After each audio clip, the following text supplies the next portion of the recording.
আজকে আমরা বানাবো খুবই সহজ এবং অসাধারণ সুস্বাদু একটা বাঙালি রেসিপি। ধনেপাতা, কাঁচা লঙ্কা, পেঁয়াজ, রসুন এবং সর্ষের তেলের ঘ্রাণে এই ভর্তা হয়ে উঠবে একেবারে অনন্য স্বাদের একটা পদ। গরম ভাতের সঙ্গে এই ধনেপাতার ভর্তা খেতে কিন্তু জাস্ট লাগবে অসাধারণ। তাহলে চলুন আর দেরি না করে শুরু করা যাক আজকের আমাদের রেসিপি ধনেপাতার ভর্তা। নমস্কার, আমি রুম্পা। রান্নাঘরের সাতকাহনের নতুন একটি পর্বে সবাইকে স্বাগত।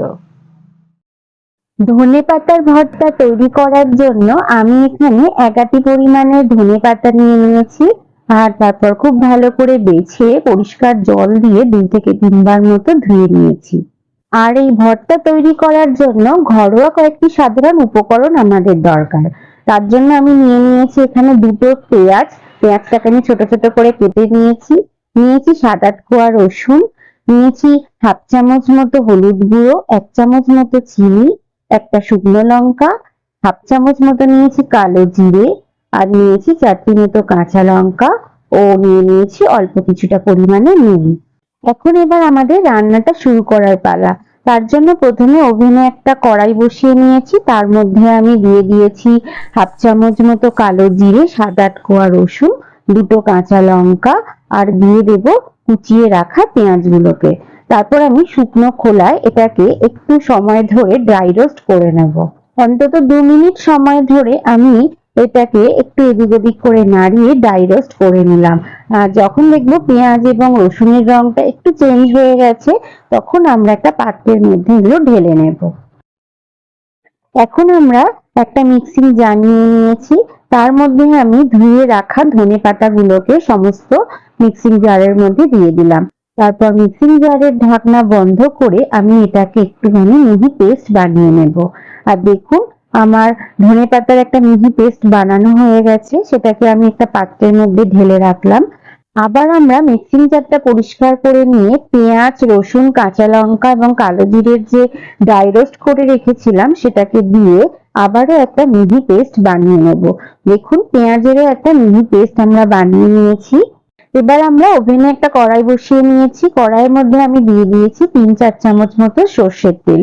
তারপর তেলটা একটু হালকা গরম হলে আমি সামান্য একটুখানি কালো জিরে ও একটা শুকনো লঙ্কা ফোড়ন দিয়ে পেঁয়াজের যে মিহি পেস্টটা বানিয়ে রেখেছিলাম সেই মিহি পেস্টটা আমি তেলের মধ্যে দিয়ে দেব। তারপর একটু এদিক ওদিক করে নাড়িয়ে ধনেপাতার যে মিহি পেস্ট বানিয়ে রেখেছিলাম সেটিকেও আমরা তেলের মধ্যে দিয়ে খুব ভালো করে পেঁয়াজ এবং ধনেপাতার সমস্ত উপকরণটাকে আমরা ভালোভাবে মিশিয়ে নেব। আর এই সময় গ্যাসের ফ্লেমটাকে লো টু মিডিয়ামে দিয়ে একটু ধীরে ধীরেই এই সমস্ত উপকরণগুলোকে ভালো করে মিশিয়ে নেবেন। তারপর আমি এখানে দিয়ে দিলাম সামান্য একটুখানি নুন ও সামান্য একটুখানি হলুদ। আপনারা নুনটা একটু নিজেদের স্বাদ অনুযায়ী ব্যবহার করবেন। তারপর খুব ভালো করে নুন ও হলুদ মিশিয়ে নেওয়ার পর আমি এখানে দিয়ে দেবো 1/2 চামচ মতো চিনি। তারপর খুব ভালো করে চিনিটাকেও ধনেপাতার সাথে খুব ভালোভাবে মিশিয়ে নেব। আর এই সময় কিন্তু অবশ্যই গ্যাসের ফ্লেমটাকে লো টু মিডিয়ামে দিয়ে রাখবেন, না হলে কিন্তু এই ভর্তাটা কিন্তু পুড়ে যেতে পারে। তারপর আমরা অনেকটা সময় ধরে একটু এদিক ওদিক করে নাড়াতে নাড়াতে দেখতে পাবেন যে ধনেপাতার রংটা কিন্তু অনেকটা একটু কালচে কালচে রঙের হয়ে আসছে। তখনই আমরা গ্যাসের ফ্লেমটাকে বন্ধ করে এটাকে তুলে নেব। আর দেখুন, আমাদের ধনেপাতার ভর্তা কিন্তু একদম রেডি হয়ে গেছে। আর এটি গরম ভাতের সাথে খেতে জাস্ট দুর্দান্ত লাগে। আপনারা বাড়িতে অবশ্যই একবার এই রেসিপিটি ট্রাই করে দেখতে পারেন। আর এটি কিন্তু খুব সাধারণ কয়েকটি উপকরণ দিয়েই আমরা কিন্তু এই অসাধারণ রেসিপিটা তৈরি করে নিতে পারি। তাহলে আমার আজকের রেসিপিটি কেমন লাগলো? ভালো লাগলে অবশ্যই আমাকে একটা কমেন্ট করে জানাবেন।